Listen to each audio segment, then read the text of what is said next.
we are doing today is I try to find a picture where we can all use all colors what are in the box. So we want to start with the skull in the bottom, and we're just using the black and gray tone for that one. We don't use any color, just to show up how the color works, the black and gray tone works. So then we make the monkey in a little bit in the red, skin tone red. And then we move to the children's face for making the plum tones, the red tones, of course the flesh tones, and the other natural skin tone. So that we have a picture for all colors what you can find in the box. Okay, I want to start with the skull, and I want to use this true black. It's a really dark black tone, my darkest black tone what I ever use. And I also use this gray wash tone for the shadings, and on this shading black, what means it's the same black as the gray wash tone, but just straight. And the gray wash tone is just mixed with water. I'm using 3 different tones because the true black and this true black tone is my darkest black tone. I just use it for really black areas or for little details like the eyes, really black areas. And I use on this shading black, it's a little bit lighter. It's not that dark as the true black tone. So with that tone I make the mixing and this gray wash tone. So it's just filled up with mixing water, and that's why I use 3 different tones. It's actually just 2 different tones, and the third one, the gray wash tone, is mixed with water. Yeah, so right now we make the stencil on the skin. Don't worry, my stencil is really crazy, and you don't have to do a stencil like that, of course. I feel comfortable with that, so that's the way I like it, and that's the way I use it the last 17 years. So here you can see the stencil, and you see the different parts of shading or black areas or different skin tones. So you don't have to do that. I feel good with that the last 17 years, so that's why I'm doing that. And but you can use a stencil like whatever you want to draw in, so you can make it really easy as well. When I'm drawing the stencil, I try to find all the details in the picture, and I make a kind of study with that. I really study the picture while I'm drawing the stencil. I mean, I don't use every single line on the stencil. It's just to understand the picture and to find the details in the picture and to learn something about the picture and study the picture. I need really long for doing the stencil, so but it helps me a lot to move faster while I'm working, because I know exactly what I'm doing, and I know exactly I can trust my stencil because I draw it really slowly and really detailed. So yeah, I can always really trust my stencil, and that's why I can work from the bottom to the top. I don't have to look back because I know exactly my stencil, every line is okay, and it's all right. A very important part for making a good stencil on the skin is whip it up with alcohol before you maybe use the stencil stuff, whatever you use for bring the stencil on the skin. Yeah, so I clean the piece of the skin with alcohol. So let it on the skin for maybe 30 seconds. And after, when you whip it up, so clean it again with the alcohol, that you can make sure that it's all gone from the skin, what you don't really need, and what it makes that the stencil stays really good and long enough on the skin for while you are doing. So if it's dry, You can use your stencil stuff or whatever you use for bring the stencil on a good way on the skin.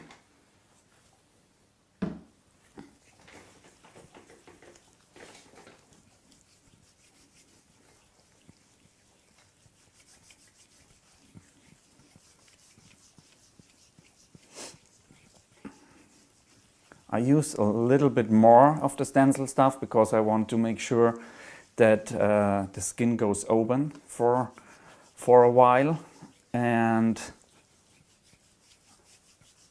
so the stencil can go really good in the skin, and you can be sure that the stencil stays on the skin for the next 6-7 hours.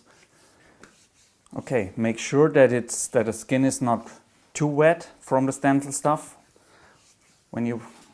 If you use the stencil stuff, just make sure that it sticks a little bit, but it's not too wet.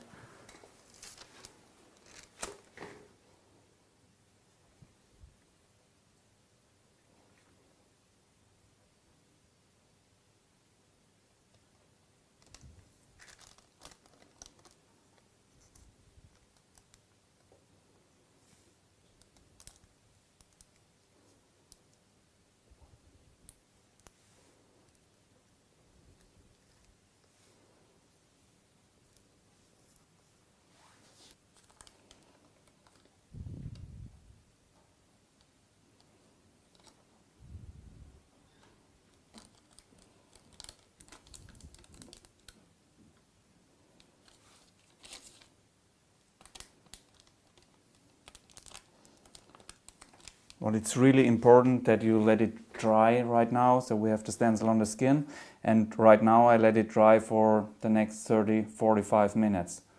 Take your time for that, because when it's dry enough you can start the doing and you don't lose the stencil. So it's all cool. And also what I do that a stencil holding for the next 6-7 hours is I just whip it up with water, with distilled water. I don't use green soap or anything while I'm there doing. I just use the water. You will see when you just using the water, you will clean it very well. It's really okay. You will see it while we are doing right now, and you can be sure that it's much easier that a stencil stays on the skin for the next 6-7 hours when you're just using the water. Try it. You will see it works. Okay, so here you can see the 3 different black tones. So what means this one is the true black for my darkest black areas, for maybe the eyes or maybe the background or something what I want to have really, really dark. And here you can see the shading black, what means it's a black tone. It's not just a shading. It's that black what I'm using for my shading. So this one is just for the black areas, for the deep black areas, and the shading black is for my shading, my darkest shading tone, what means it's really black, not as dark as that true black, but it's pretty black. And with that shading black I'm mixing my gray wash, what means it's a mid-tone, kind of mid-tone, maybe a little bit darker as a mid-tone. So I always jumping from, while I'm shading, I always jumping from the mid-tone. That's my base I start shading with. When I want to have it a little bit darker, I jump into the cup with the shading black, and if I wanted that I have it lighter, I jump in the little bit in the water, in the cup with the water. So that means I have 4 cups, 1 cup with the true black, 1 cup with the shading black, 1 cup with the black gray wash, and 1 more cup for just distilled water. Or you can also, of course, you can use the mixing the shading solution from Intense, of course. So yeah, if you want, this one is the base I ever use. If I want it lighter, I go in the distilled water. If I want it darker, I go in the black shading black. So this tone is just for the details, for the really black areas, for the really dark black pieces what I want to have. these two tones are for the shading. So I will show you more and tell you more when we are tattooing, while we are tattooing, so I will show you that. Here you can see my setup. It's always the same. I have here my black tones, what I tell you before. It's for my really true black, for my shading black, for my gray wash tone and just the water. And then you can here see a lot of cups, so I always set it up from dark to light and from dark to light in the back. So it's always the light colors in the top, or from the tones, the darker tones in the front and the lighter tones in the back. Why I am doing that, it's because when I here have my light tones and go in the back with my dark tones and I want just use the dark tone and I come in the front, maybe a drop falls down in the light color, so I don't want to have that. So that's why I start with the dark tones in the front to the light tones in the back. So I just using, most time I using a 3-liner with a rotary, a 5-liner with a rotary, and a 7 round shader also with one rotary. I use the rotaries just for the details of the eyes, the mouth, or for the texture, for the third texture what I did in some skulls or in the monkey maybe in this piece. I will show you later and explain you later how you can do that with rotaries, really easy. And I using a 7 mag for my shading.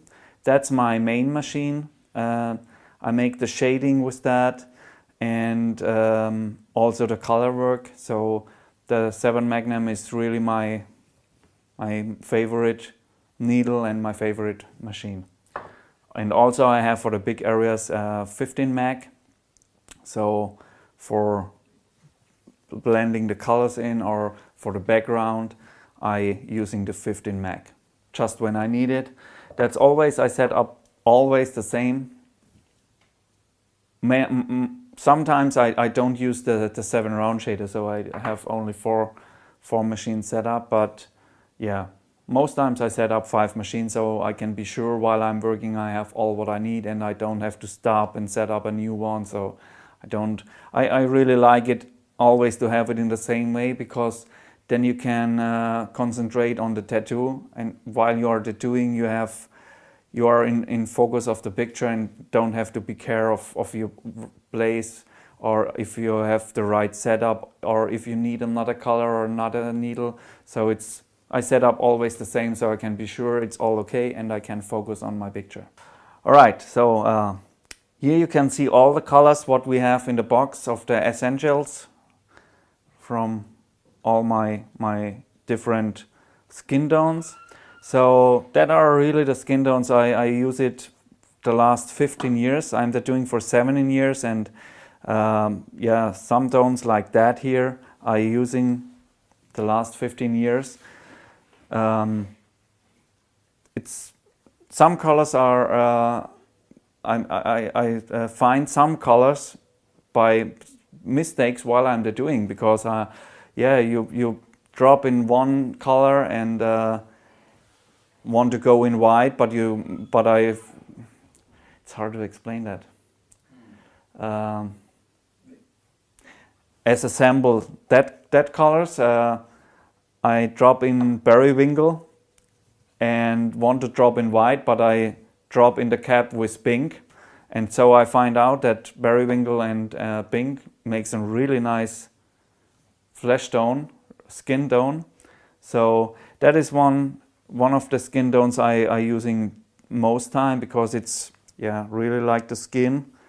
And the red, skin tone in red, it's a little bit darker, a little bit more intensive.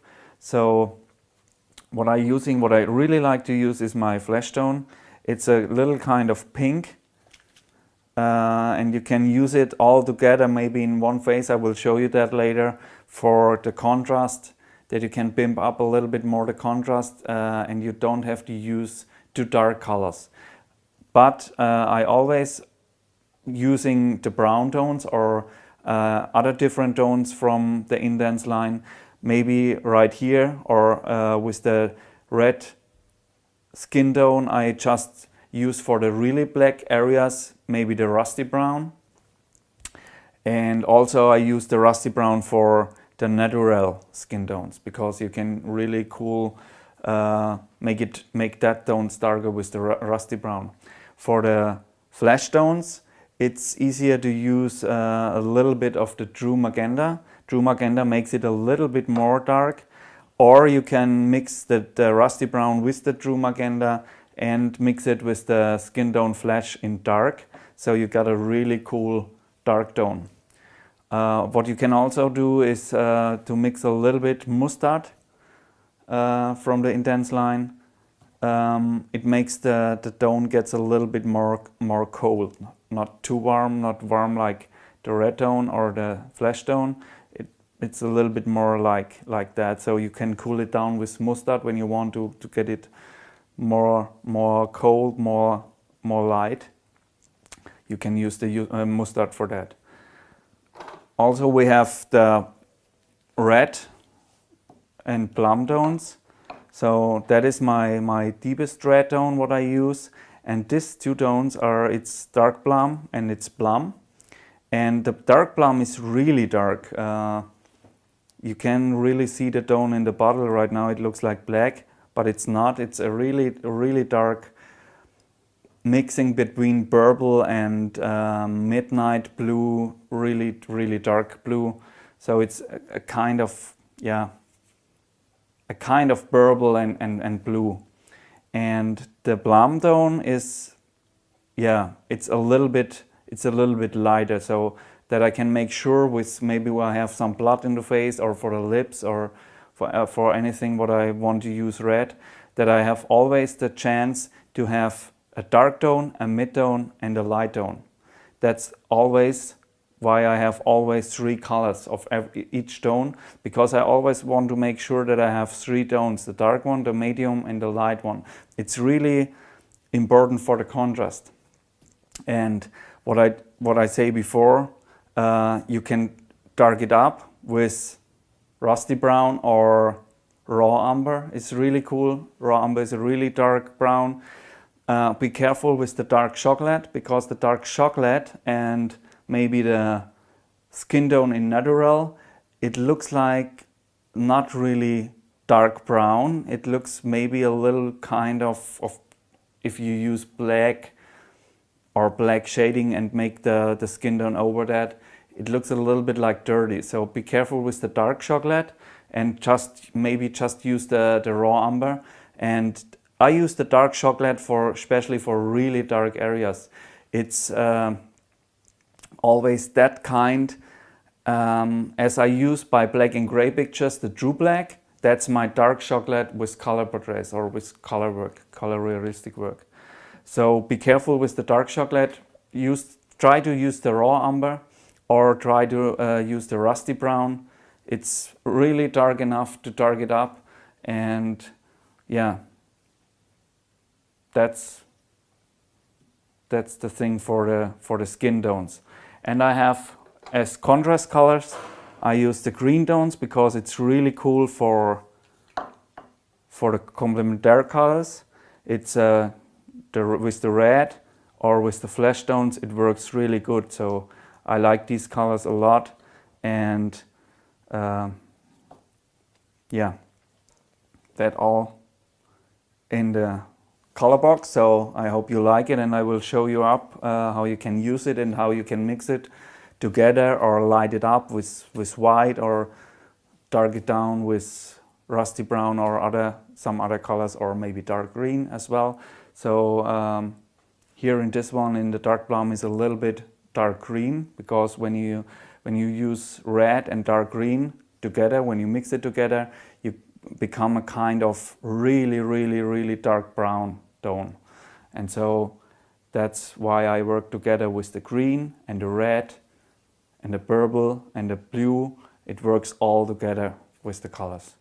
I think it's a really cool series to make really good contrast in the picture. So yeah, these colors are helping me creating up my style, what I did the last 17 years. And yeah, I create these colors because it helps me a lot. I don't have to mixing it while I'm doing. I just drop in my cap and have exactly that colors what I want to have. And yeah, helps me a lot to work easier with that colors and that kind of realistic style what I really want to do. Okay, so let's start to set up the colors. So the first one is the true black, what I use for the really dark areas, for maybe the eyes, maybe the background. I don't shading with that one, I just use it for really for the dark areas. The next one is the shading black, what means it is black. It's not a shading tone, it's not a dark shading tone, it's really black, but it's not that straight black as the true black. So I use that straight in the second cap. Okay. And the third cap we're using the shading black gray wash. So what means it's a gray wash tone, mix it with the shading black. So this gray wash tone is a mid-tone, kind of mid-tone, and it's my base for all the shading what I did or what I want to do today. In the fourth cap, it's just the mixing solution or distilled water.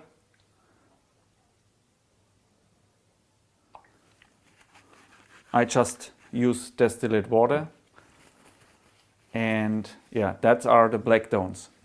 So on this color caps are the colors. So I want to start with the dark colors from the left to the right. So I start for my darkest tone, it's the dark chocolate.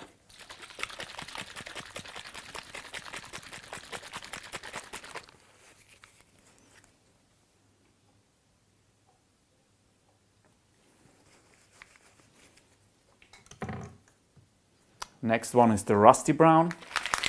Rusty brown, it's a really cool brown tone to dark up the natural or the red skin tone.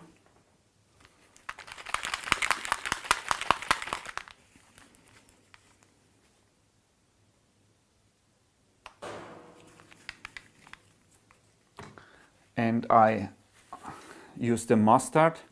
It's a really cool, it cools the color a little bit down. So yeah, I love to use that one.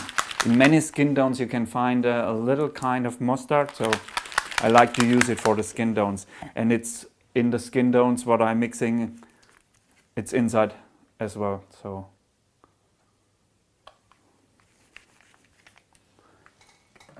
then I have to dark up my flesh tones, the true magenta.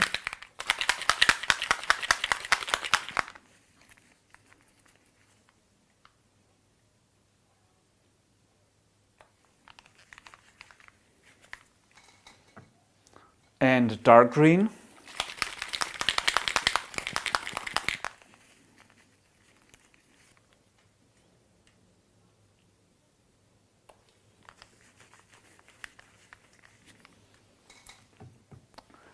So right now we start with the flesh tones. I use the first is the skin tone red, the dark one.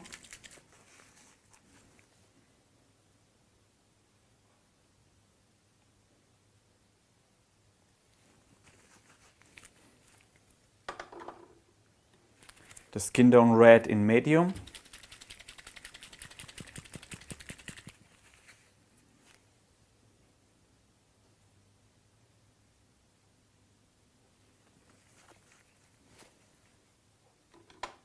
And the skin tone red in light.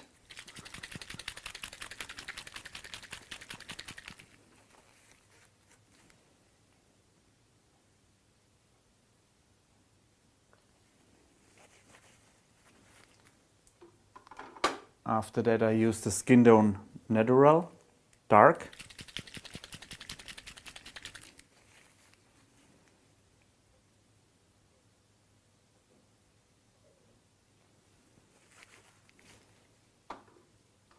Skin tone natural, medium.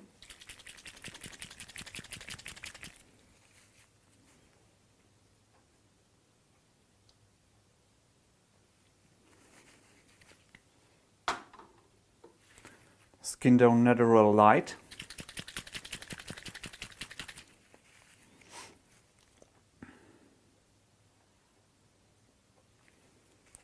And on this series I have one more. I have the skin tone natural extra light. You can see it's a little bit different, from a little bit darker and a little bit lighter. Just to make sure that I have for the highlights, I use on this tone I use the extra light. Maybe I light it a little bit with white, with snow white, but normally I use it always in this direction and don't bring and just make for the really highlights, for the really white highlights, the white inside, not to mix it up with white. After that I have the skin tone flash in dark. It's a little bit kind of pink or magenta in it.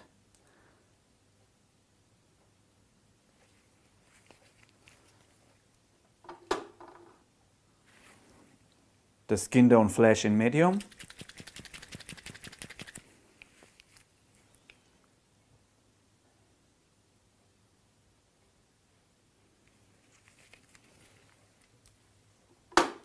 And the skin tone flash in light. So you can see all the three different skin tones, and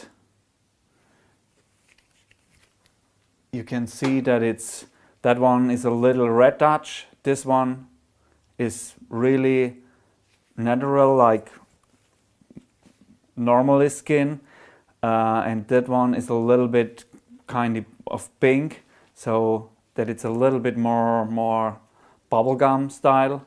I told that like that. So this one is the dark plum. It's really dark. So I use that for when I have some drops of blood in the face, or for the lips or anything kind like that. It's that tone what I mix it up with my red. Yeah, I don't want to use black or brown for that, or purple or blue, dark blue maybe. So this one is a mixing of all together and makes a really high contrast for the blood, or for the lips, or kind like that. So that one is the plum tone dark plum. Then we have the plum.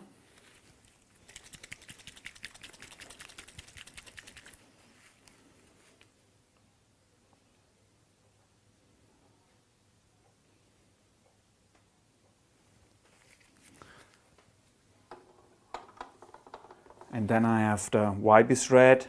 It's a really nice dark red. So the last one is the flow screen, the darkest tone of my green tones.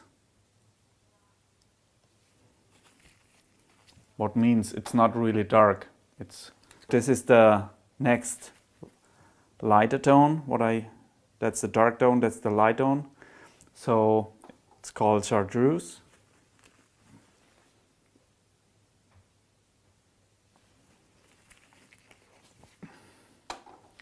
And I have a very light mint green, so it's called mint.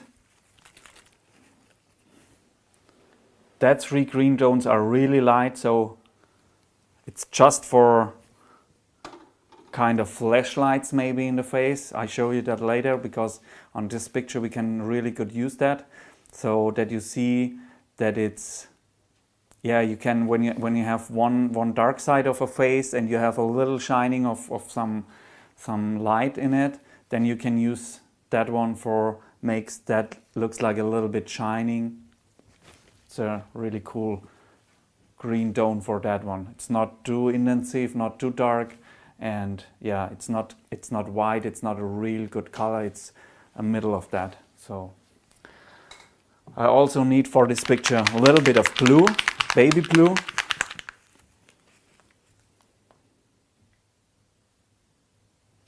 Just I want to make sure when I need it that I have it. And I have a little bit of the dragon green for the monkey's hair.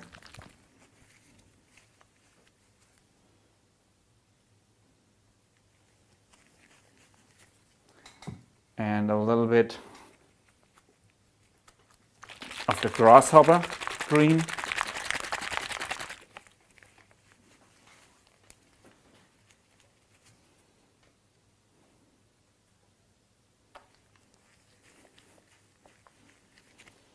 And of course we need some white for light it up or for the lightest areas.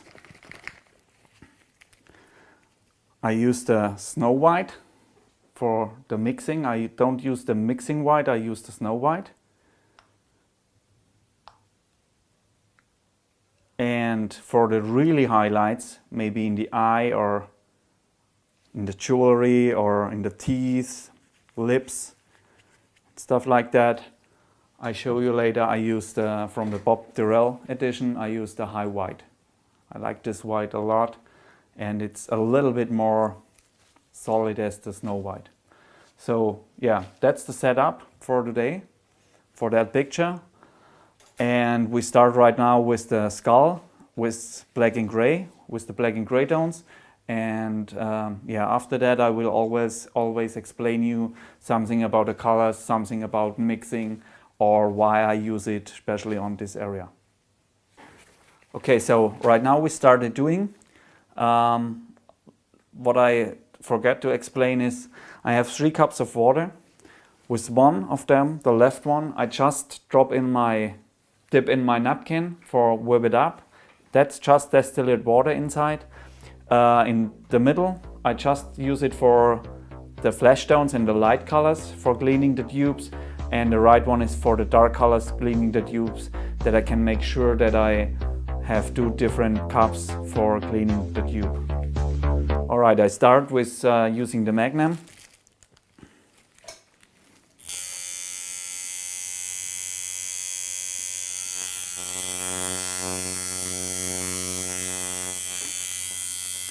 Right now in the bottom I start with the true black, because I want to make sure that we have a nice shadow in the bottom.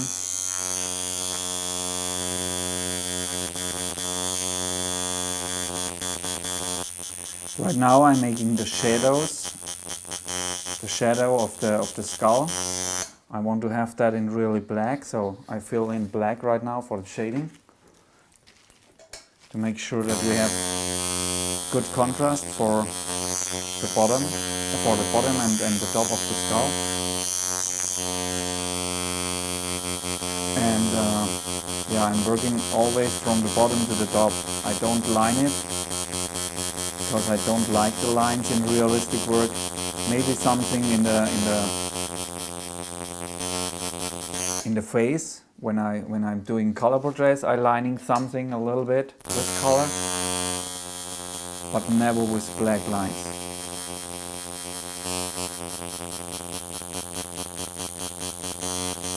Yeah, so right now we switched to, I switched to the 5 liner with my rotary. I use that for the small details because I can slow it down really easy. Just take the power away and it runs really slow, and you can move your hands really slowly while you are doing some details in the teeth or later on in the eye. So that's why I moved to the 5 liner with the rotary right now.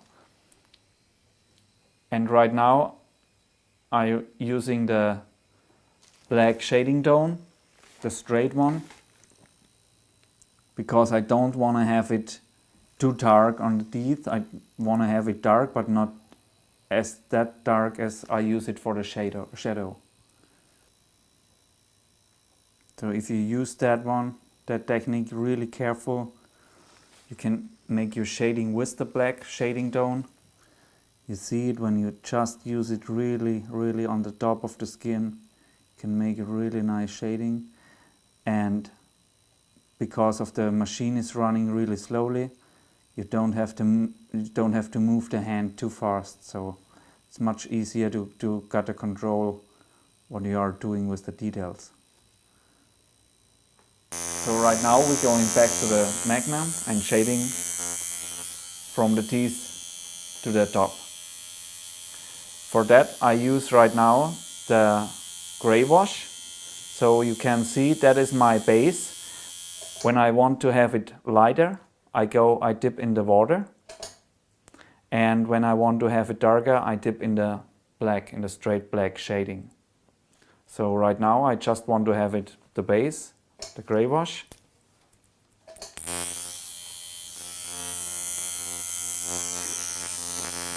And start building up the different values of the shading areas in the skull.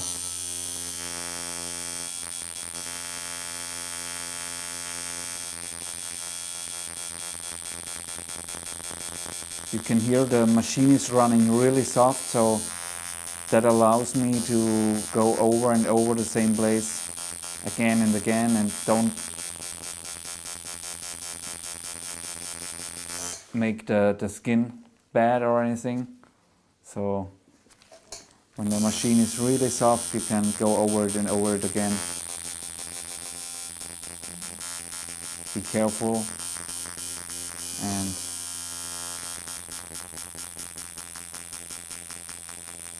then you will see that you don't have any problems with heating or anything. Yeah, I make it always a little bit darker, my shading, so I can make sure that it's dark enough to holding over the years in the skin. Right now I start dipping in the base and I want to have it a little bit lighter, so I dip in the water. I mean, when you use this kind of technique, it's a little bit hard to start with that, but you will see when you try it again and again, it's much easier and much more simple as when you have maybe 7, 8 different gray wash tones. I mean, it's just my kind. I use that for 17 years now. I never do it in another way because I want to make the thing simple, and I want to make sure that I have a dark tone, a mid tone, and a light tone. It's the same like in the skin tone colors. It's always a dark tone, mid tone, and light tone. So I have that one here in the black and gray. I use the same. So you can shading that, and if you have maybe 7 or 8 different tones and you want to use that, it's fine. You can use that as well.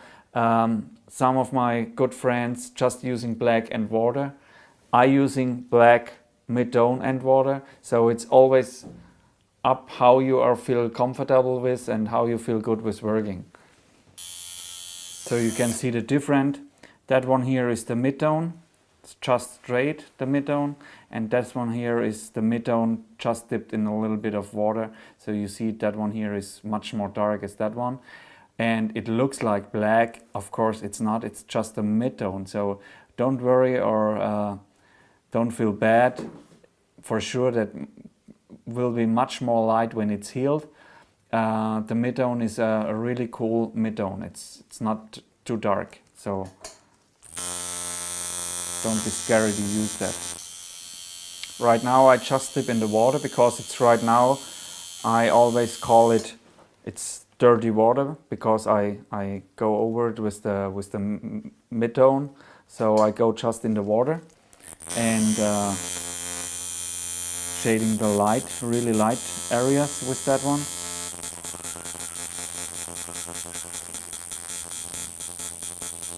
I always make sure that when I have dark areas or mid-tone areas or really black areas, I don't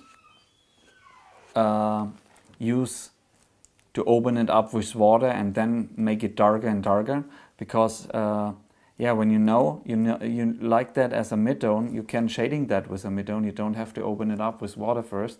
So just use the mid-tone, and when it's black, when you have a black area, just use the black, because when you just open it up with water, it would never be really black. It's dark, but it would not. You can't do it really dark after when you open the skin up with water. So use that colors what you want to use. When you want to use that a shadow is really black, just use the black, and when you want to have a mid-tone, just use the mid-tone. Don't open it up with water. Of course you can build it up, but maybe on areas you have to be very careful. Maybe the eyes or the nose or the mouth in a portrait or something like that. So then you can be careful. But otherwise you can use that color what you have to use.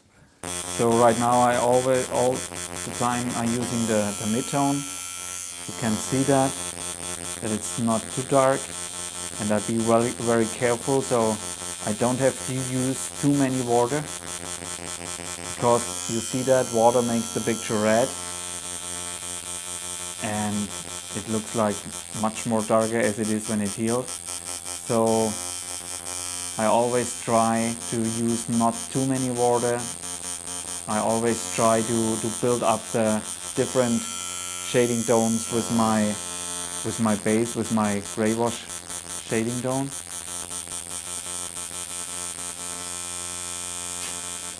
Yeah, so when you be very careful and your machine is running really soft, you can build it up in the same way as when you want to draw a picture with the pencil. Not too hard to use, you will see. And you see it on the picture, on areas like that right now. I want to have it in the mid-tone, I just shading it with the mid-tone. I don't use water for that, because I'm sure that I want on this area my mid-tone, so I don't use any water, because it makes it complicated to use it just to open the skin with water and then go over it and over it again till you have your shading tone what you want. It's much easier to use that shading tone or that dark tone what you want to have in the picture. And right now I move to the true black because I want to make the eyes. Just dip it in a little bit, just the corner, and then I make it with the wet side of the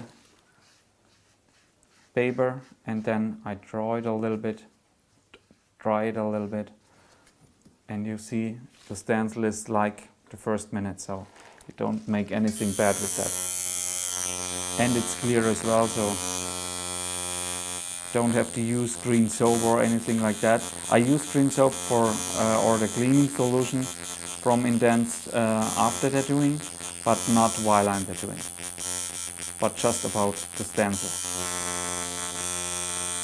How you see, I don't use the black shading color right now. I just use the base, the water, and the really true black for the black areas.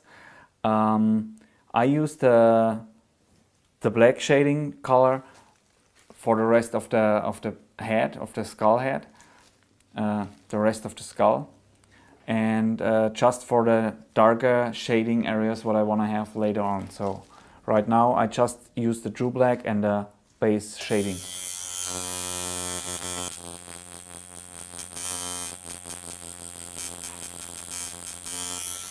So you will see for the first step it's not a really black tone, because this is colored and this is just shaded.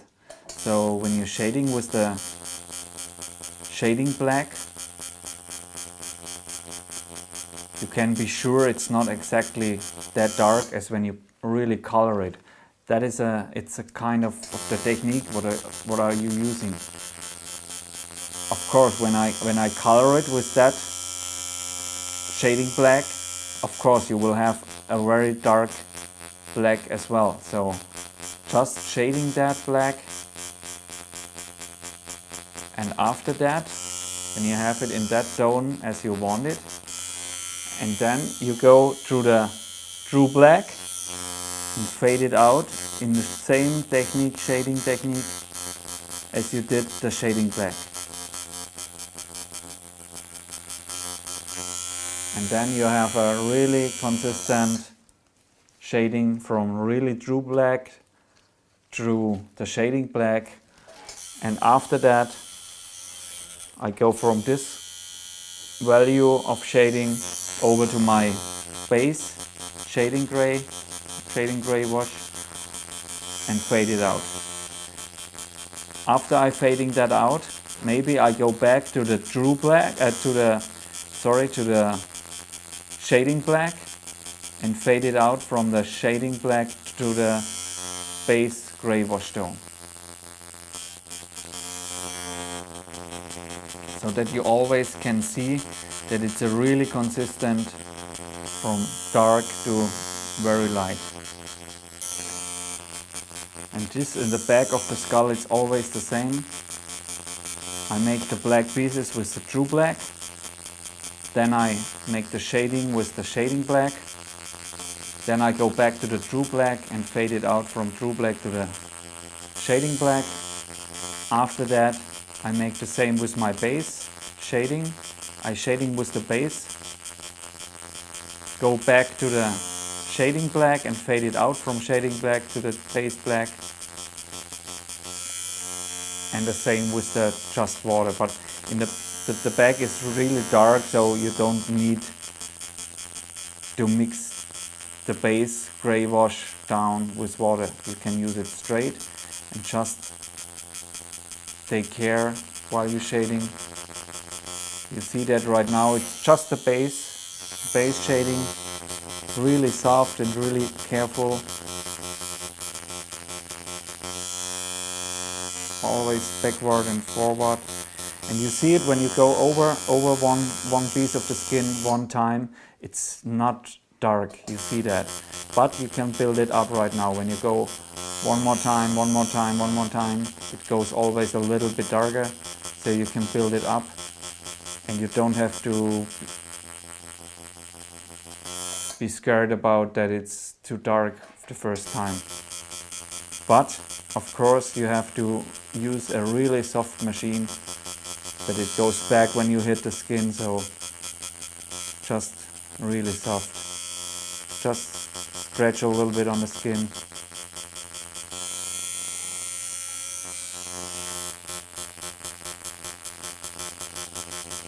So now I go back to the shading black because I want to have it a little bit more dark in this area. So you see, you can dark it up with the black shading, the shading black.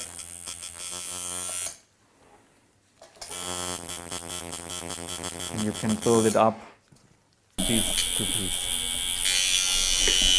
Okay, so right now we just dip in the water and just fade out the really light part. Most important thing, what is to say for shading, I just use it like a pencil, you know, not like when I fill in the colors later on, you will see that. Just use it like a pencil. Make sure you have enough in the tube.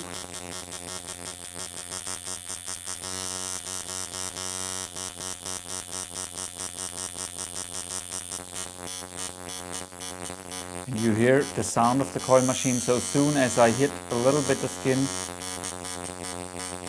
the machine goes back, so it runs really, really soft.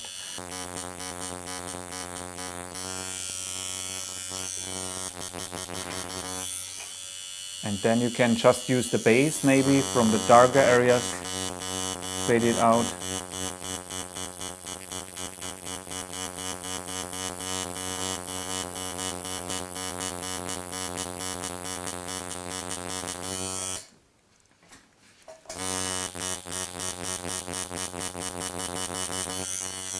And always make sure from the darker parts, maybe like that here,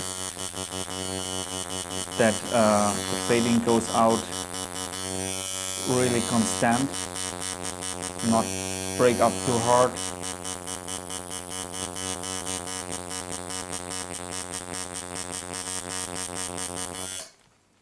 And of course, when you on pieces you want to have that, maybe like here, you have to make a really sharp piece of shading, that it's the shading stop here and here it comes the light, but right here from the back I want to have it from the dark to the light really soft and really constant.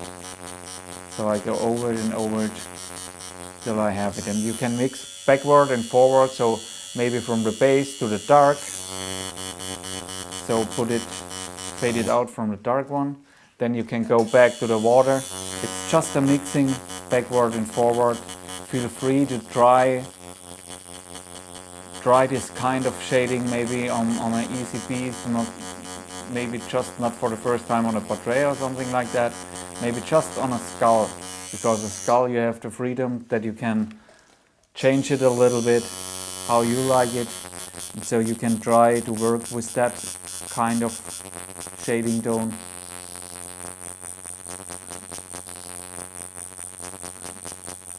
And you will see after trying that, sometimes you will never go back to more gray tones. Because right now, after we're doing right now maybe 2.5 hours, you see that what's the water inside in the cap, this was just the water, and right now just for the mixing from black to the water, from base to the water, you don't have water after 2.5 hours. You have a shading, a very light shading, but you have a shading, so you don't need to have many different cups for different shading tones, different gray wash tones.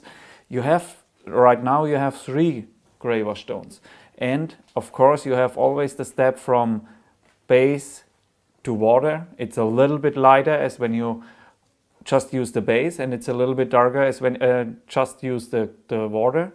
And the same in the other direction. When you base and go to the black, you have it a little bit darker as the base, but you have it a little bit lighter as the straight shading tone. So when you see it from this point, you have 6 gray wash tones with all the steps between. Just black, dip in the base, you have the middle of black and gray wash, then you have gray wash, then when you from gray wash go to the distillate water, you have the step between base and distillate water, and you have the distillate water. It's a little bit kind of crazy, but it works. And yeah, just try it and have fun with that, and check it out how you can do so many different shading tones with that. It works in the same way as with maybe 6 or 7 or 8 different shading tones. And that's the way I use it 17 years now. So if you see my work, if you like my work, that's all how I do my portrait work or my black and gray stuff. It doesn't matter if it's small pieces or big pieces. I have always the same way how I use it, and it's always the same for me to mixing the right shading. It's no problem to find always the same shading tone, the same value for shading, because when you're using right now the base and the machine is running so soft, it's not that when you go over the skin one time that you have the base tone, it's much lighter, so you build it up. The same with the distillate water, and the same with the really black tone. So when I use the really black tone right now and fade it in, you don't have it black right in this area where I really color it black. It's much lighter. And then you can build it up and again go over it and build it up darker and darker. So right now we are done with the shading, and what I want to show you now is the texture, what I'm talking in the start, in the beginning.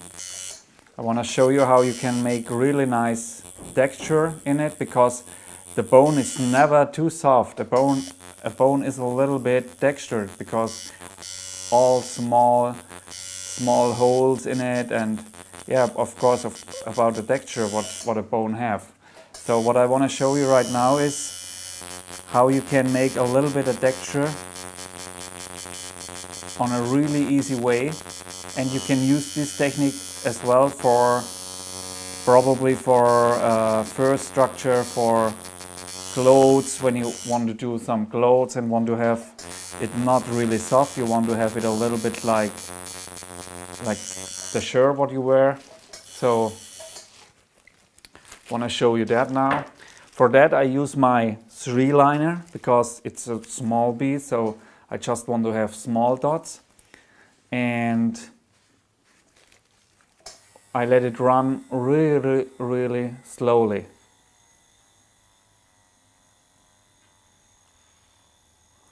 Alright, so I step in my base gray wash. Just clean it a little bit. And I start in the back area, in the dark area. Be very careful with that kind of technique because the machine is really slow, my hand moving faster, and when you go with the needle too deep in the skin, you scratch the skin, you open the skin, and that's not the effect what we want to have. So be very careful just on the top of the skin and go over it. And what you have after that is a really nice, I tell them cow's points, because it's not really, you cannot really see a concept what I'm doing. It's just about the structure what I want to have. And of course you can make the details with that needle as well. So for a small details, it's always nice to have a small needle. You can do it with the Magnum as well, but you don't have to. I'm always trying to use that needle is the best for that what I need right now. So when you look a little bit right here, you see a little small dots, and that makes that kind of little bit, yeah, like a texture. When you look from a microscope, you see here little small dots, and it goes, when it's healed, it goes fading, it really goes really soft. And here is the same, but just in a bigger level. So it's just for that it's not too soft, that the shading is not too soft, and that you see, okay, that bone have a structure and not just a really soft shading. Of course you don't want to have that in a portrait, but for bones or for animals is this perfect way to make a little structure in your picture. Keeps it a little bit alive.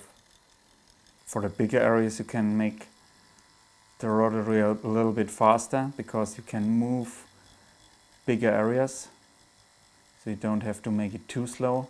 But for the really small details like eyes or teeth, like here, you can use it really slowly, so you don't have to move the hand so fast. And in the end, that's my last really light shading what I am doing on the skull. It's just with water, just with the water, and just with that kind of little small texture points. And I fade it out right now to this place where I want to have it just skin tone. Of course, in the darker areas you can use the black shading tone, because you need darker points that you can see it really good. But be careful that you don't have in a light area black dots. Maybe you don't like that, or it's not good for the picture, so you have to be very careful with that technique. Have to try it on maybe on dark areas and just then start to use it on lighter areas like that one.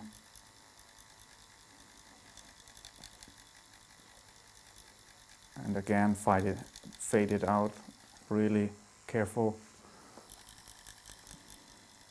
You will see it better after healing. When I show the picture after the healing, you will see the little small texture dots. Right now the picture is really dark, but this is okay because I know how it heals. That's the most important thing on black and gray.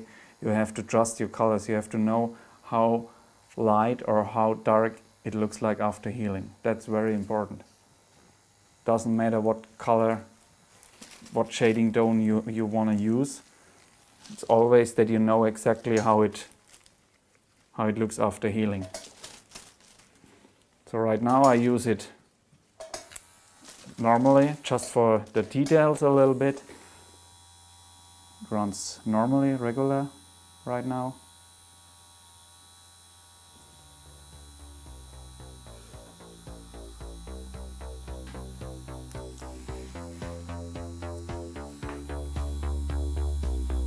Alright, that's it for the black and gray. And right now we start to work with the colors.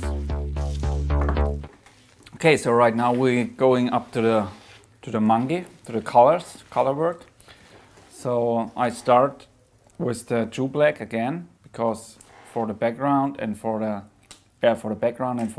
hairs, for the fur, I want to have really dark one, and blending out with a really dark green and fading out with a really dark green. And I want to try to make the monkey a little bit in this red brown skin tone, because that you see the difference. So we make the monkey in a red skin tone and the children's face in the flesh tone in the natural skin tone. So we have all three skin colors so that you see this difference after the doing and of course after healing. All right.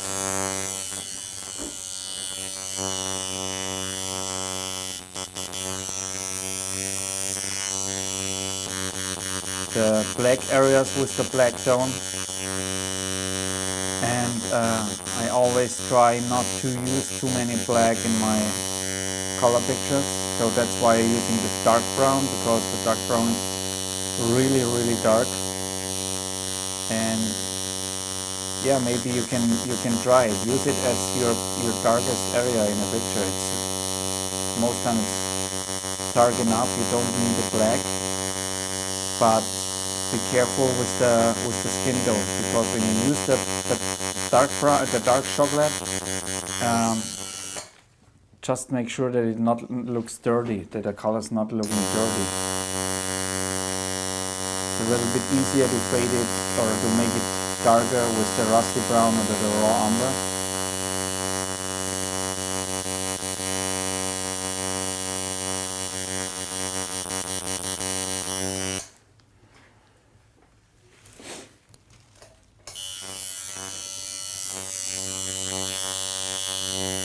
And the little trick is when you are tattooing, especially portraits and stuff like that, and you have to watch many times to the reference to the picture, always try that you make your reference like that you don't have to move your head, just move the eyes backward and forward for the tattoo, from the tattoo to the reference.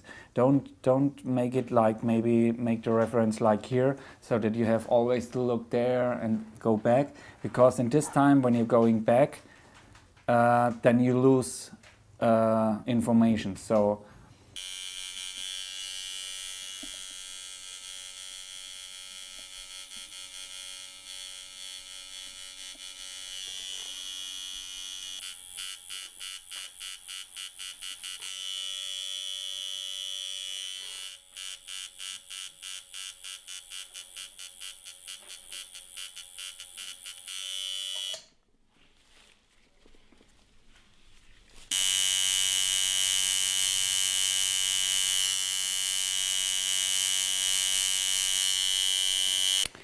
alright, so right now we are switching to the liner needle, 5 liner needle, because I'm making the details of the mouth of the monkey and a little bit of the nose. So I switch always backward and forward from 5 liner to the 7 magnum to make the background and the fur, and to make the details with the 5 liner. I'm using for that the true black.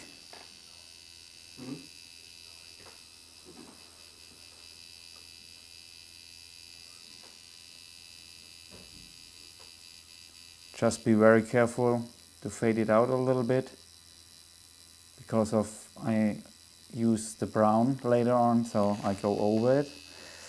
Be careful when you make maybe black and the gray shading, and then you want to go over it with maybe red or any other color, because most time the color goes out, and exactly over that piece where you have shaded, or I don't know why many other friends of mine have the same problem, that always when you're just shading with black and gray and go over it with red or any other colors, that the color falls out after a time. I don't know why.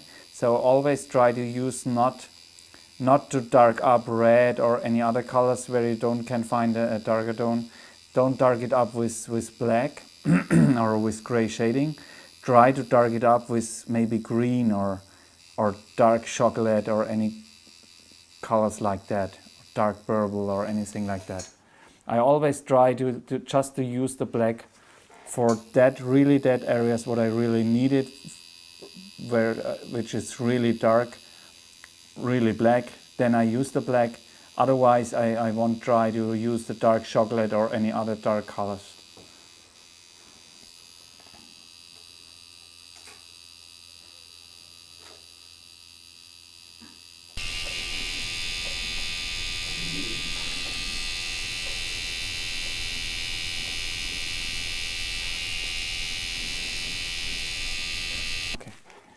Right now we switch again to the Magnum and continue with the fur and with the black areas.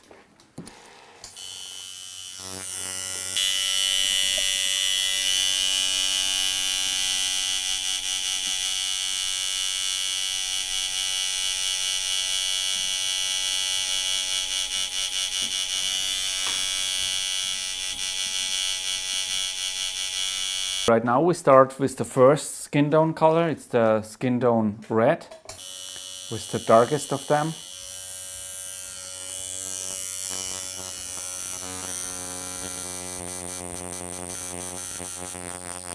So it's a really nice brown. It's not that dark as raw umber, but yeah, it's a little kind of red. It's not too much. So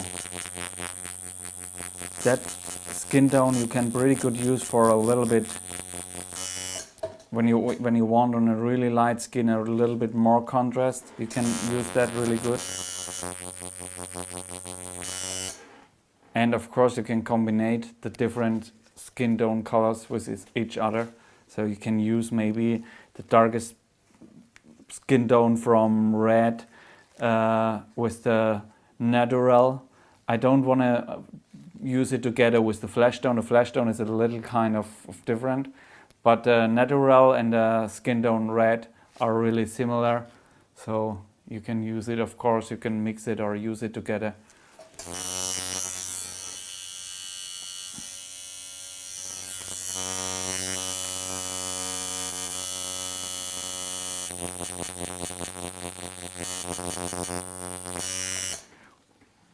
If you use the colors or if you don't have too many experience with colors, what you easily can do is when you are not sure if you should use the darkest tone, just use the mid-tone and then you can dark it up later on. So just first use the mid-tone, then the light tone, and then you can dark it up with the dark tone if you want, if you like that. It's a little bit different from the technique to working with black and gray, because on black and gray I always try to use exactly the tone that gray tone what I have to use.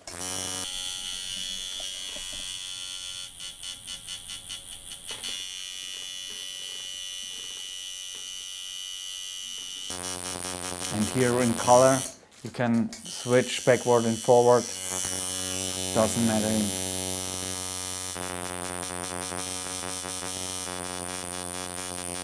If you have metal tips, metal tubes, make sure that it's always clean, that it's, when you using the light colors, maybe later on the white or the really light skin tones, make sure that you clean it sometimes while you are doing, that it's get not dirty from the needles, from the rotation from the needles. Very important that you have a good, nice and clean color, and not looks like a dirty color.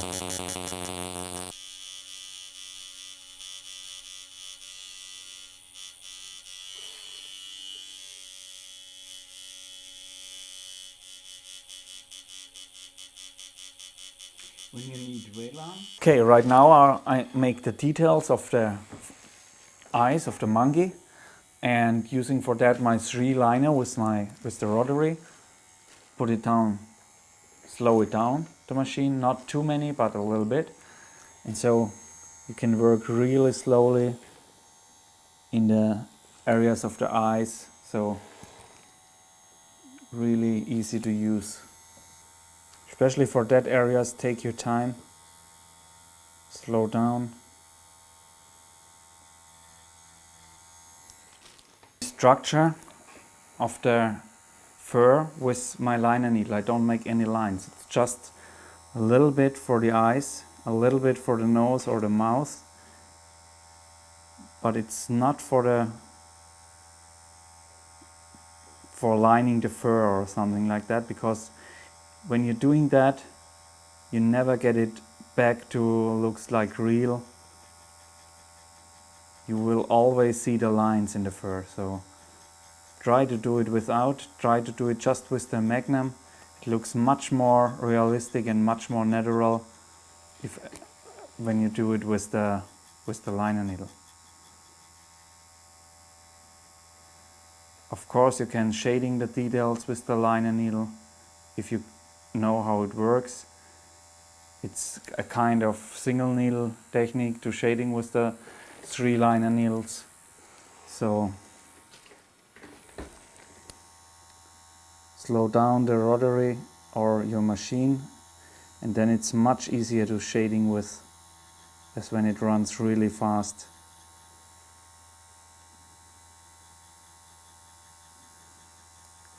And I just want to make sure that you understand it in the right way. I make the structure in the end with a slow rotary, but I don't make lines in the fur. I just make just the dots like in the skull, just for that it's not so straight, not so soft, not so constant, that it looks like a little bit weird or a little bit crazy. I think it makes that a little bit more realistic. But don't make lines with that.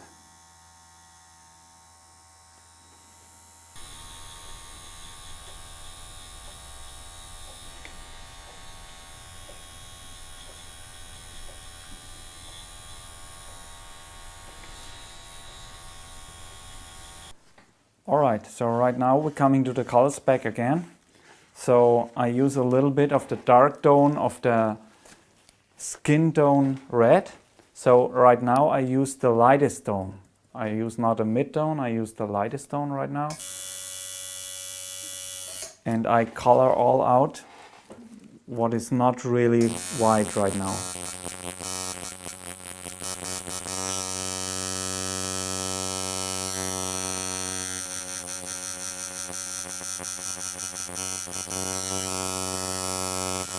So don't forget, you can mix the colors in the skin as well. So it's not a problem to go over this light tone, maybe with the mid tone or with the dark tone. So that's why I use first the light tone.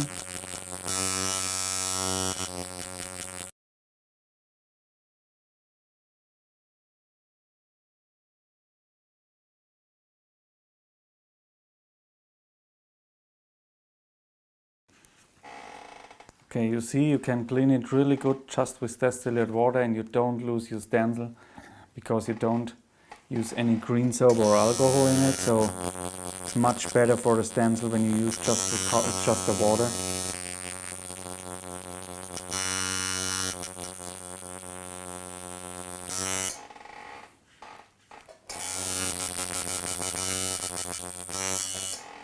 All right, so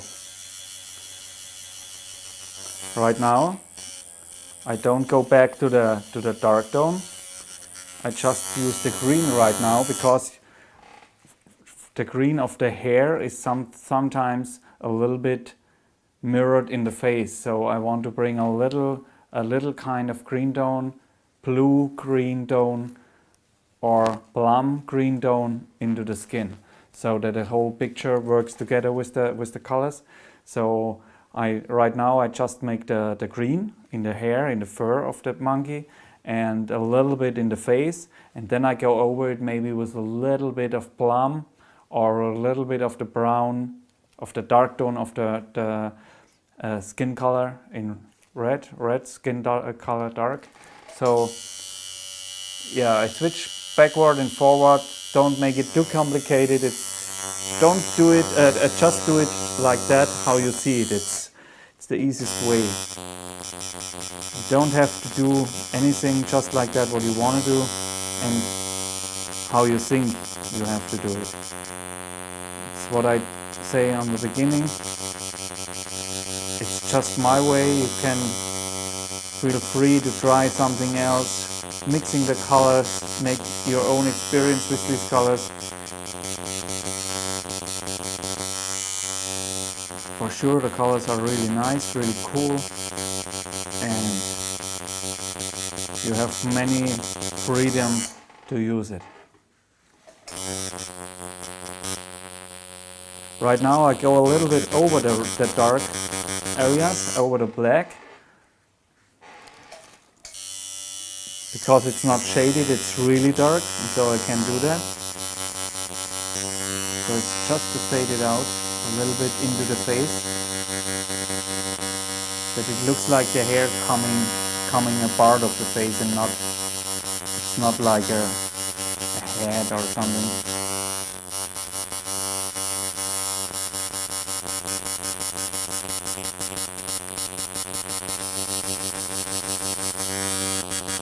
And also in the shadow, in the dark side of the face, I'm doing the same with the same color.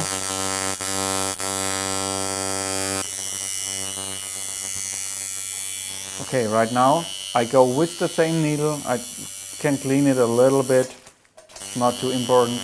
I go into the little bit darker green and make the shadow side of the fur, of the face, of the head, whatever, just to make it a little bit darker, the green. So you can use it as for doing contrast and deepness into the face. It's really easy to use that.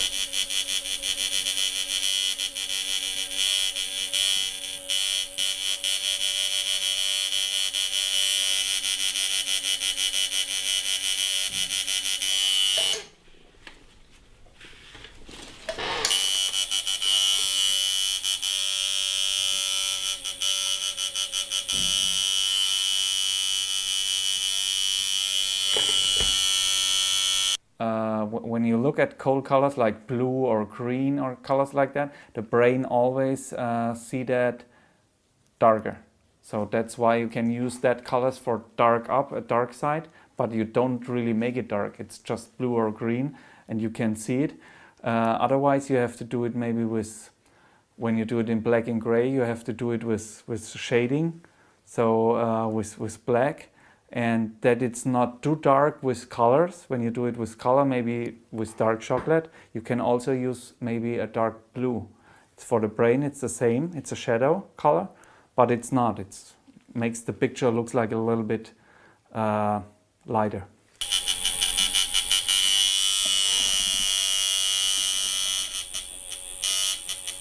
Later, when we're doing the background, I will mix a little bit of these tones of the dark chocolate with a little bit of black and white.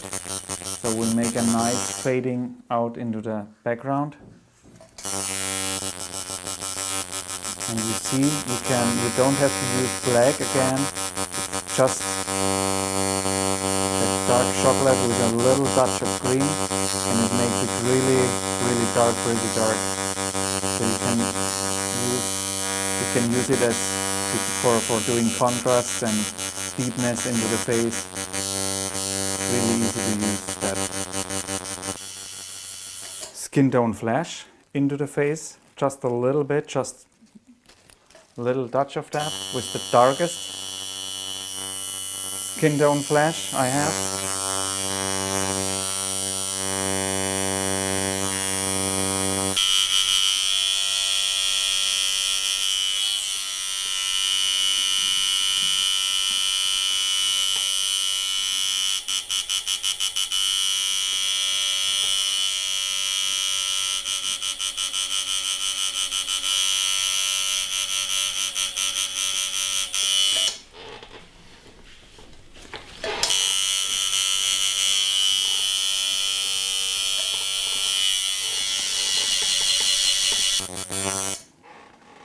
Then I want to come to the blue.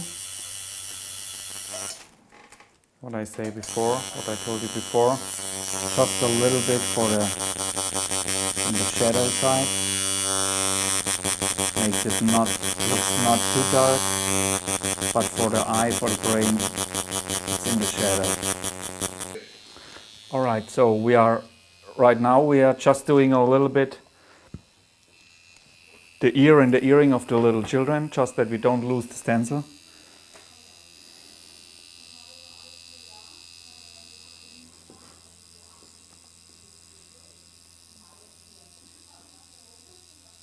Die glänzt nicht, die Haare.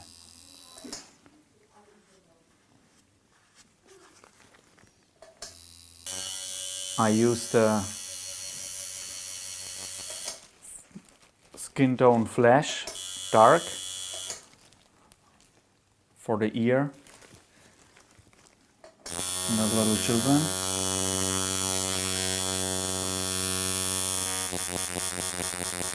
Just doing the dark areas right now because I want to finish first the monkey, but I want to make sure that I don't lose the stencil on display, so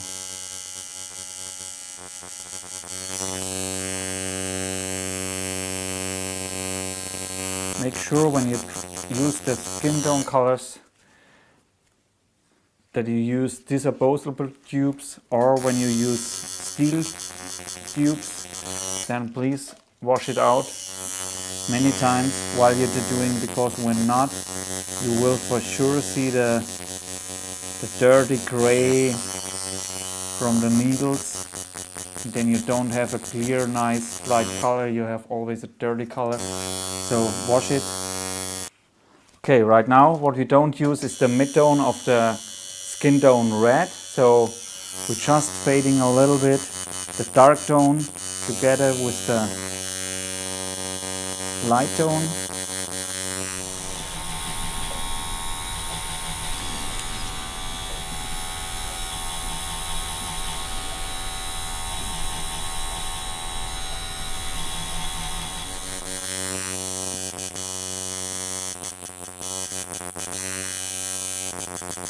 Dark up a little bit this side, the shadow side, because I see that the light blue is not exactly that color what I want to have for this side, so I use right now.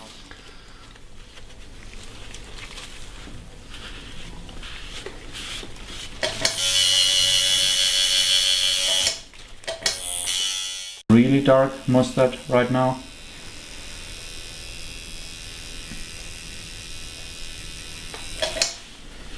And that's it with the 5 liner. Right now I need the 3 liner. Dark chocolate, but I just dip in water that it's not that strong, not that dark, to fade it out.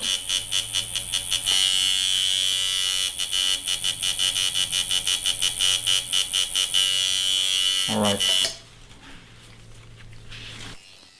Just for the eyes. And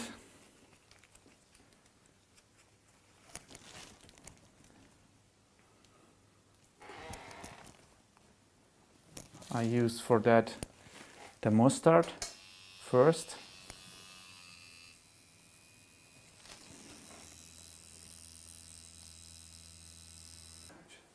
All right. Okay. So the mustard is not the darkest tone what I use in the eyes. It's just dark enough for the mid-tone or for the light tone. Makes the same effect as in the eyes, gives them a little bit a nice shining.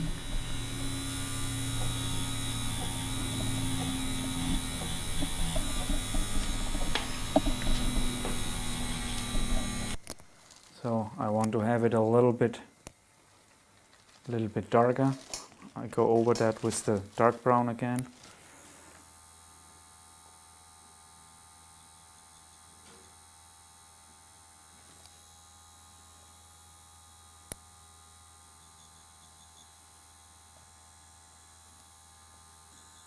With the 3 liner, just very careful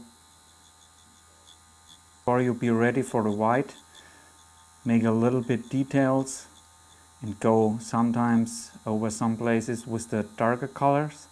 So you bring a little bit more deepness and of course a little bit more texture in it. Then it looks like really natural, really cool. So don't be scary to go over that with a darker color over the light colors, because when you use your machine really soft like me, you can go over that. It's not a problem, because the skin is not that damaged that it's any problem with that. Of course, you have to make sure that your machine is really soft, or you be really careful with a rotary when you're using rotaries for coloring for the magnums, so be really careful. Flash tone dark.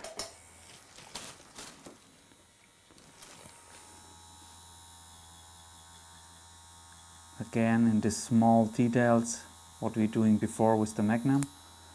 Make it right now a little bit more intensive, a little bit better, that you can see it better.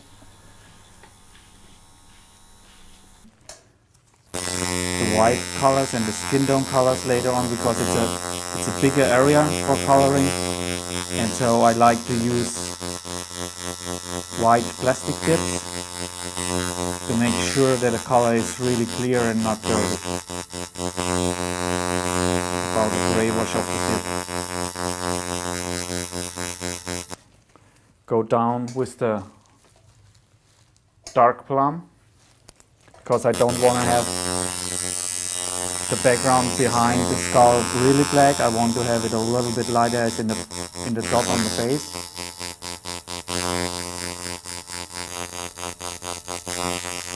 The dark plum it's a really dark color, so you see it after healing better as the color looks like as after the doing. So it's a really nice tone between brown, purple and midnight.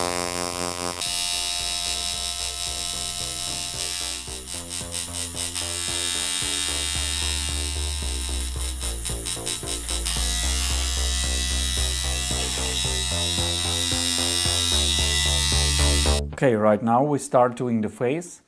Did a little bit of the background behind the skull, just for finish right now, and make a little bit details later on when we finished with the face.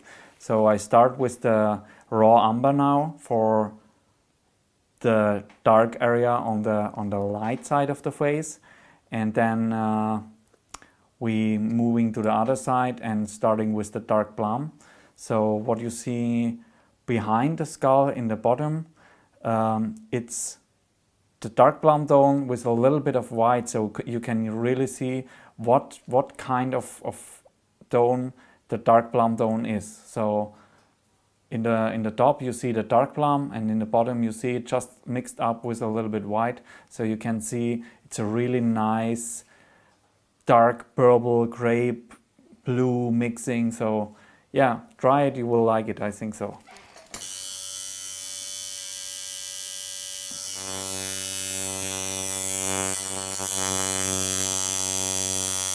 So on this side I start with the shadow with the raw umber and go from raw umber I mix it over to the mustard,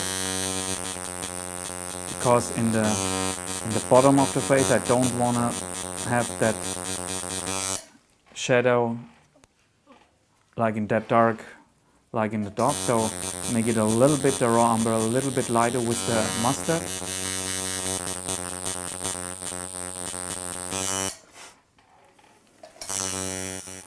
So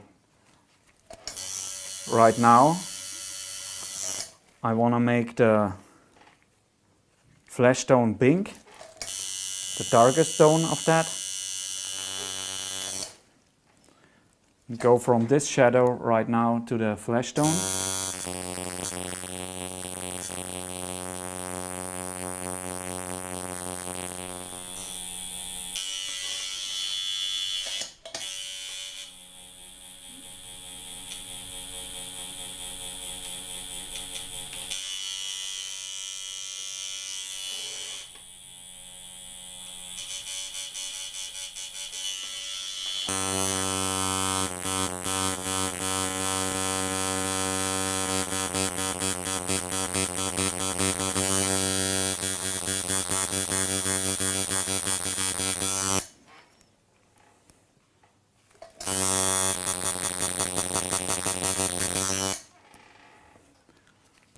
so then I want to do the raw umber again. Just a little bit. Dark it up. Then clean your tube. And then I go to the skin tone flashlight. Like the same as in the monkey face, not the mid tone. First the flash tone, the light one. And start in the middle of the dark flash tone. So you will have a nice, soft,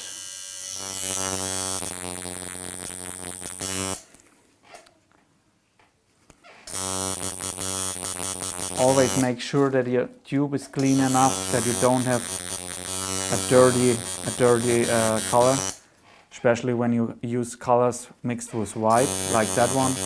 Always make sure that it's a nice, clean tube. So what you can do for fading out the skin tone light, you can dip a little bit in the distilled water and just a little bit fade it out, like shading, like black and gray shading. The same way with the using the needle like a pen or a brush.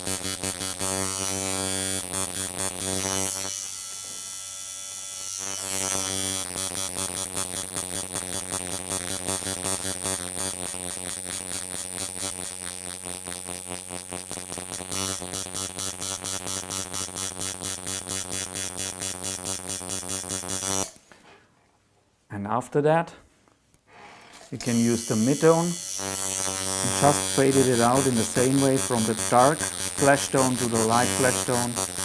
Go over the dark flesh tone and then use the dark flesh tone again, like the raw umber.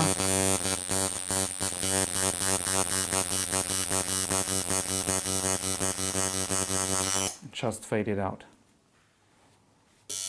Right now we start with the plum on the shadow side of the little children.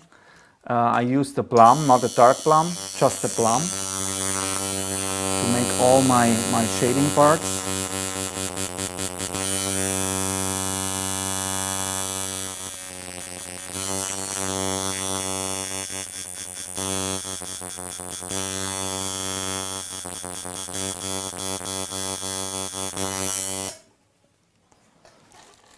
So you can see it's much lighter as the dark plum. A little bit more red or kind of magenta and purple.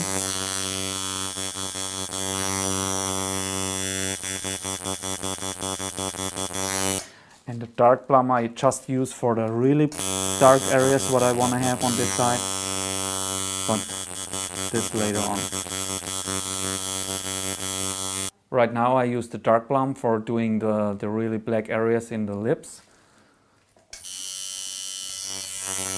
and the shadow of the lips.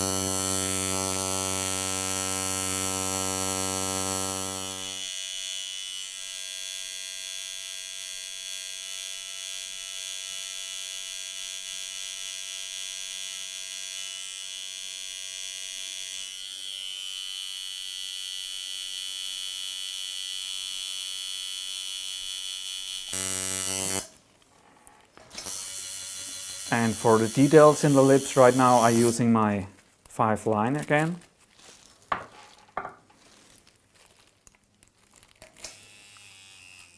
Really slowly. And I don't use for the lining for the lips, I don't use the black, I just use the dark plum.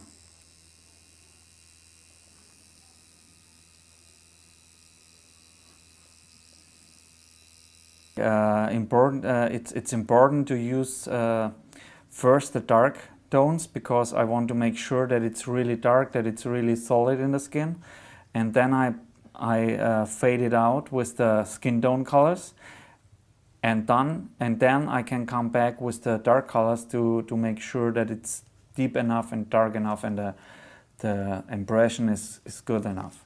So always go from the dark colors, start the lighter colors in the dark colors, and then you can fade it out in the lighter one.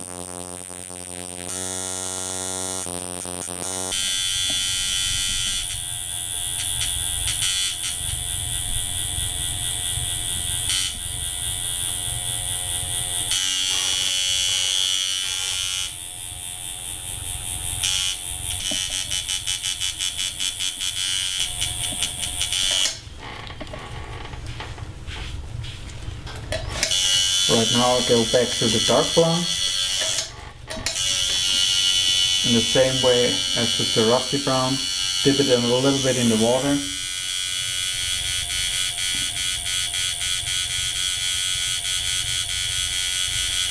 just fade it out from the dark to the light one.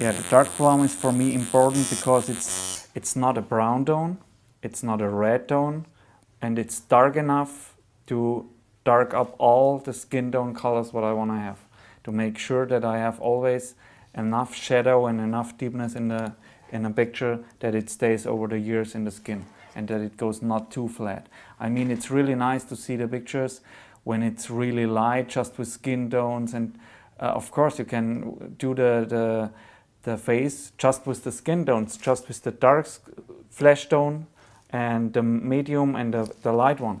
But I'm not sure if it's solid and deep enough to stay good enough in the skin over the years. So that's why I use the dark plum or the plum. So I have always the chance to dark it up. And when I want, I can dark up the natural skin tone with the rusty brown or with a little bit of dark green, just really a little bit. It give you always the chance to give the picture enough deepness that it stays over the years. So right now the light skin tone, it's exactly the same as on the light side, just that we have the shadow with the rusty brown, because I don't want to make that shadow that dark and that deep as on the dark side with the dark plum. Right now I'll go back to the dark plum in the same way as with the rusty brown. Dip it in a little bit in the water.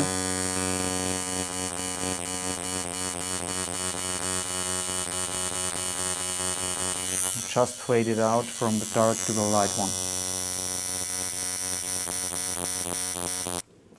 Right now I start with the nostril, again with the dark plum and with my 5 liner.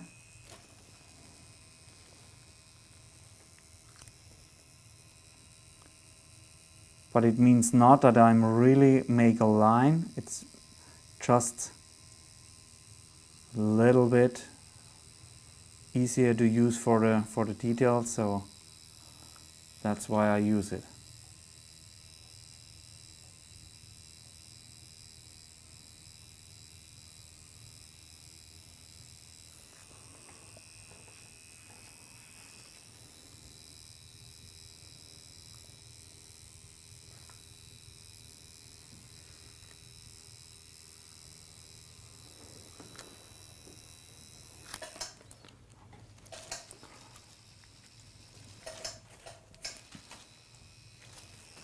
Again, the flesh tone dark.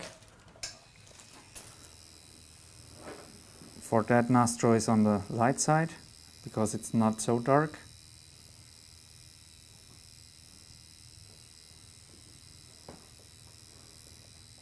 Not that dark.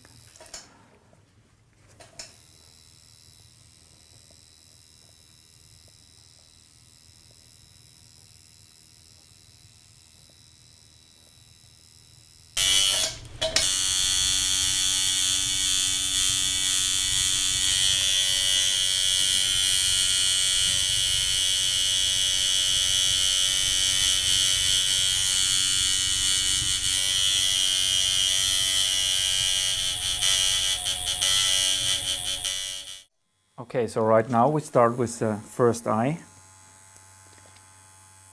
For that I use the 3 liner. Make sure to have really small lines. Again, it's not really a line, it's more sketch line.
Right now we can do the last skin tone, which is in the set. So it's the skin tone, the natural skin tone, the lightest one. And we just really need right now the lightest tone.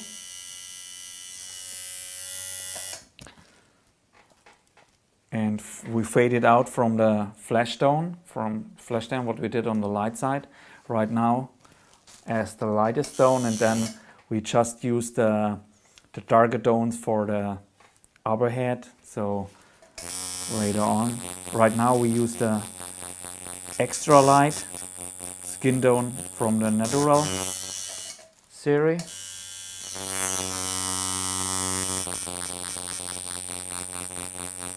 Especially with this tone, make sure that your tube is really clean, or just use a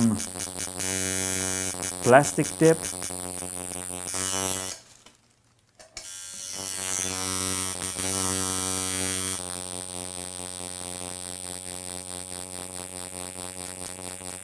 It's a really light skin tone, so it's, yeah.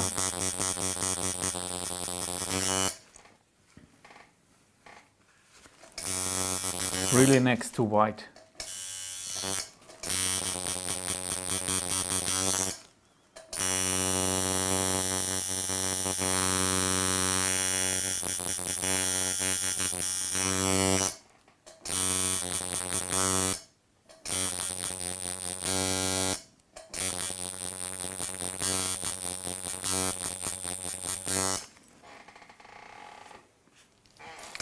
And this one in combination with the pink, with the flesh tone pink,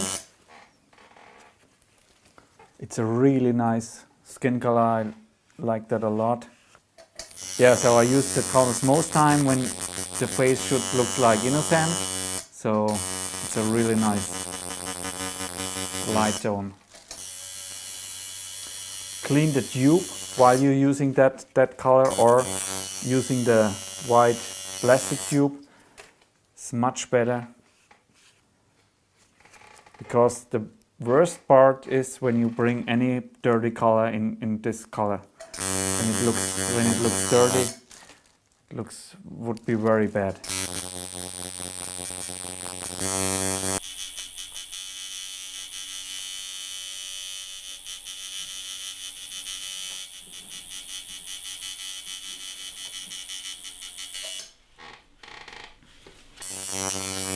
Also be careful with that color and dark brown, because with the dark brown you have it really fast that it looks dirty, because I don't know, the mixing of dark brown and this color works not really good. Right now I'm using the mid-tone of this flesh cherry just to make the deepness a little bit better.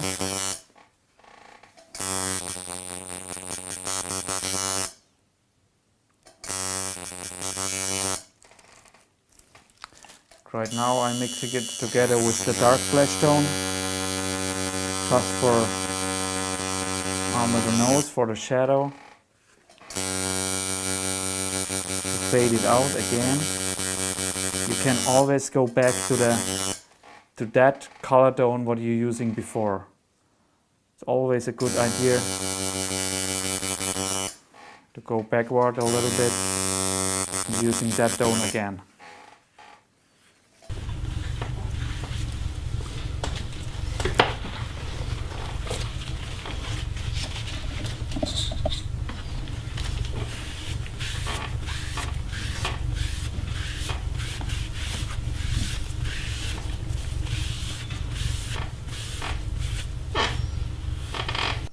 And again here the same, going back to the pink, to the light flesh tone pink, and fade it out into the skin tones middle. So you don't have the colors step by step, you have it always in a nice flow, in a nice shading, a really soft shading.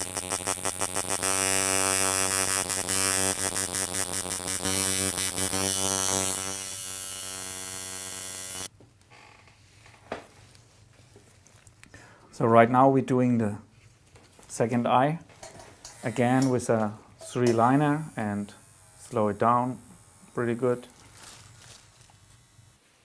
Okay, right now I use a little bit of the green of the mint, just to make the contrast and the complementary colors into the eyes.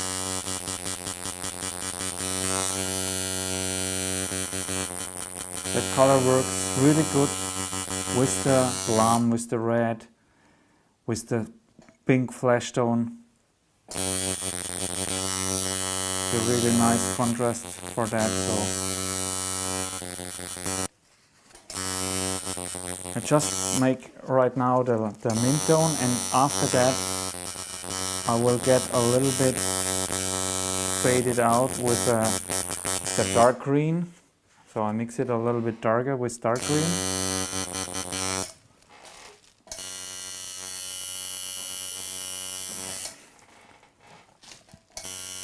And a little bit of the dark chocolate, just to make sure that I have the contrast and it's not all too light green, so that we have a little bit of the colors from the monkey as well in the face of the little kid.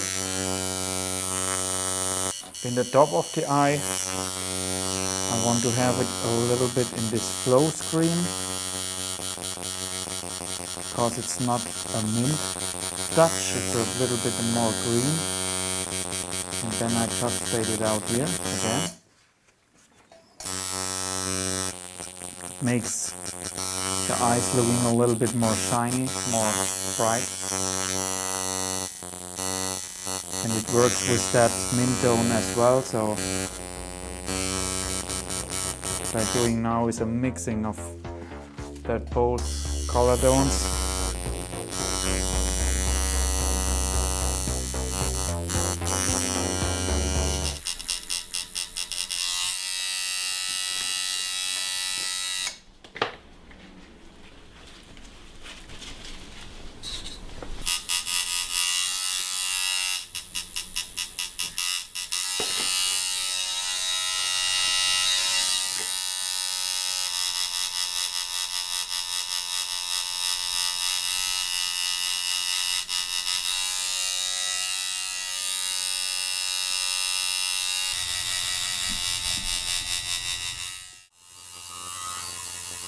Okay, so right now we want to do the green, the complementary colors. Here in this area we want to make a little bit of the mint, and here on this side we want to make a little bit of the flow screen, because of the monkey, he is green as well, so yeah. I think it works really good as shining. Is the complementary color to red or to, yeah, dark red. So it makes the dark, the shiny coming out much more better. That's why I always try to find some spots in the face where I can use that.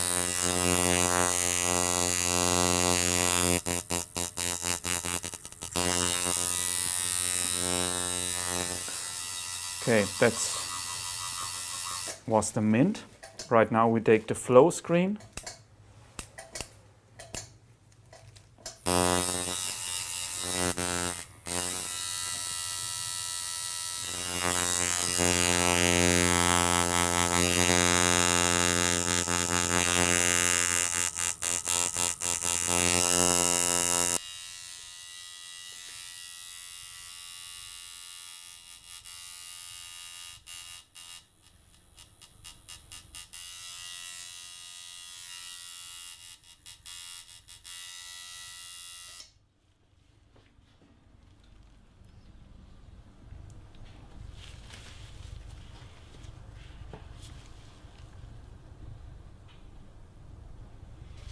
As well, we're doing a little skull.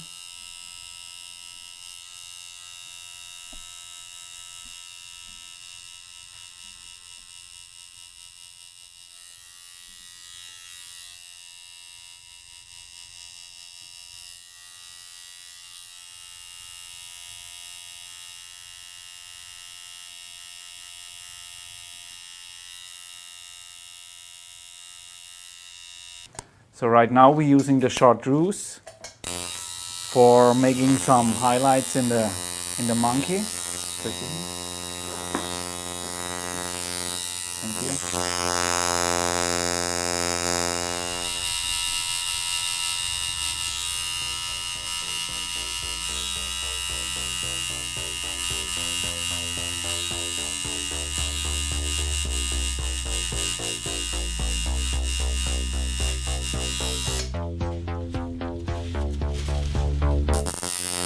Alright, so that was the green. I don't use the green too much. It's just really just a complementary color for the red and for the flesh tone, for the pink flesh tone.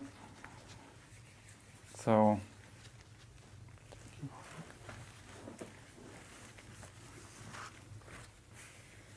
we have just the details in the eyes and the white in the face. So we're doing the white in the face right now.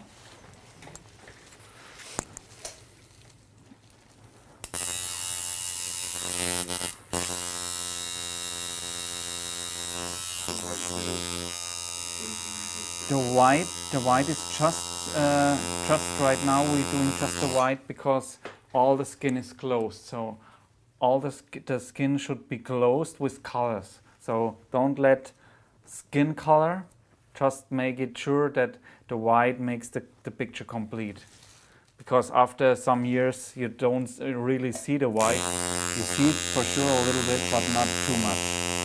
So the white is just here to fill in all the open spots in the face right now.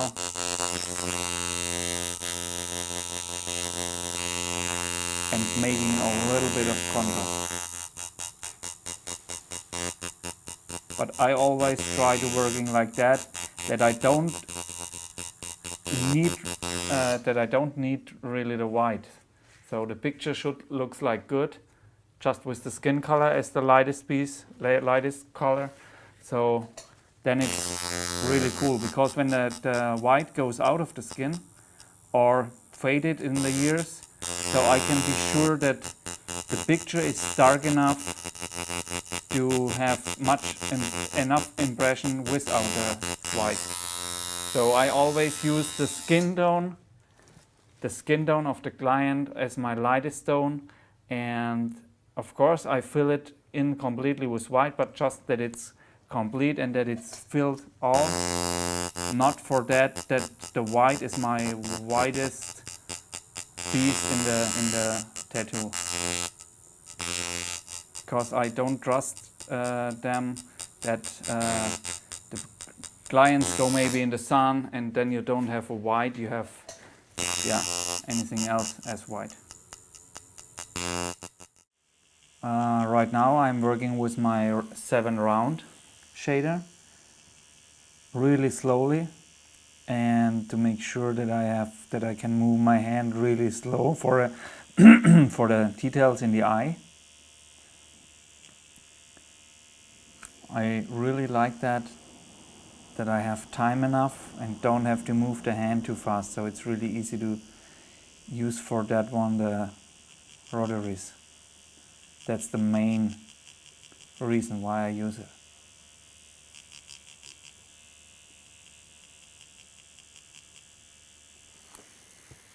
So I use for the shading inside of the eye a little bit of the dark plum, light it up with white, a little bit of white, and that's the darkest parts in the eye right now.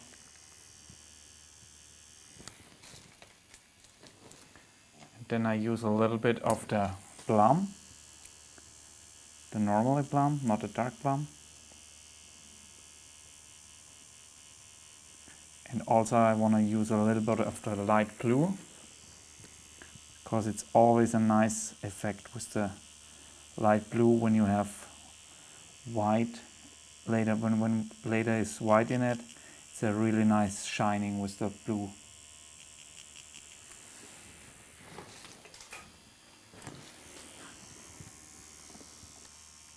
It's a very, very light blue, and it's the baby blue from the Intense line, and I make it a little bit lighter with water, so I just dip a little bit in my water.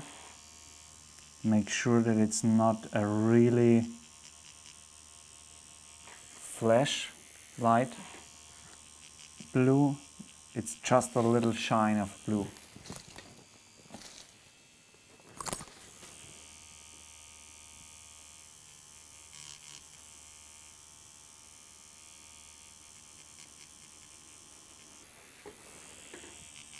Okay, and once again with the dark plum, like always, from dark to the light, and then a little bit back, just to make sure that it's enough contrast.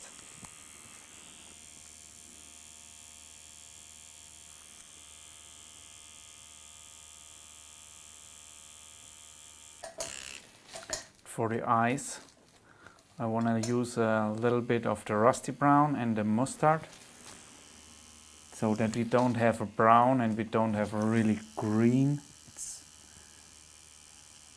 kind between.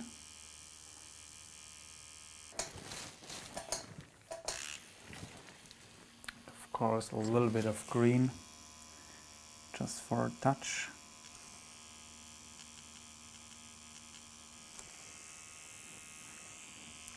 Like the same as in the monkey. So all colors are always coming back. And yeah, I like that a lot, when the colors are always in the whole picture and not just in one part of the picture. So right now we have a little bit of the green, of the mint green in the lips. Not really strong, just a little bit shading with that colors.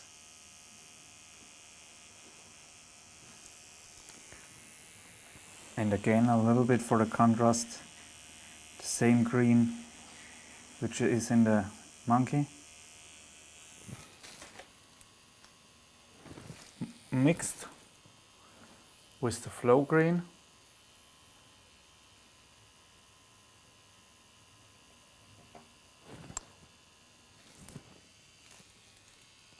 Dark plum, a little bit mixed with white on the lip.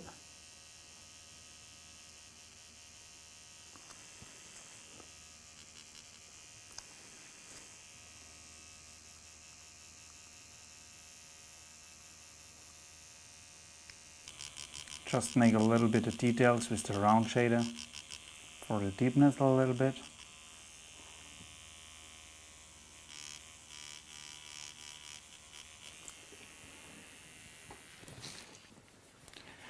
Okay, right now we just have to do the really highlights.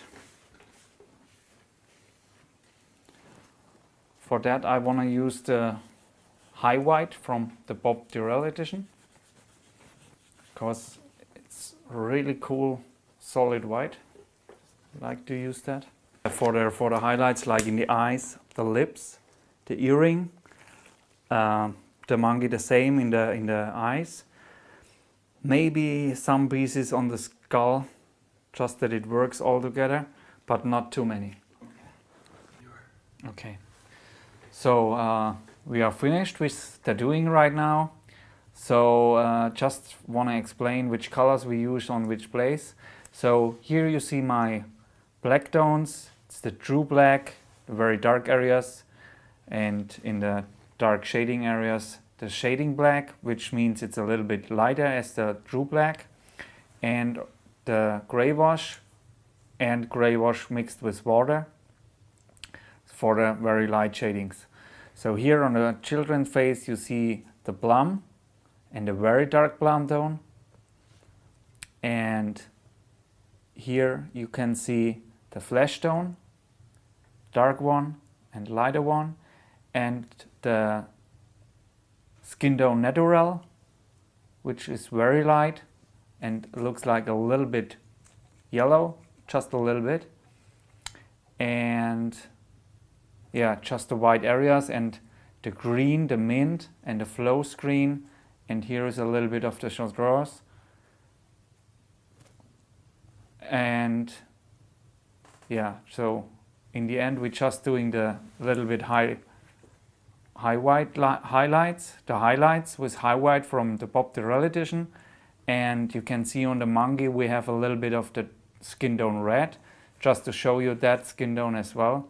So skin tone red, skin tone natural, skin tone flesh, plum, dark plum, the white is red, and of course the black and gray tones. So thanks for watching this, and I hope you enjoy it and you really like that colors, and I hope you like working with my colors, and thank you very much for buying it. And maybe you can send me some emails and tell me what you think about the colors, how you can work with it. And yeah, I really thank you very much. Enjoy it. Thanks. Bye.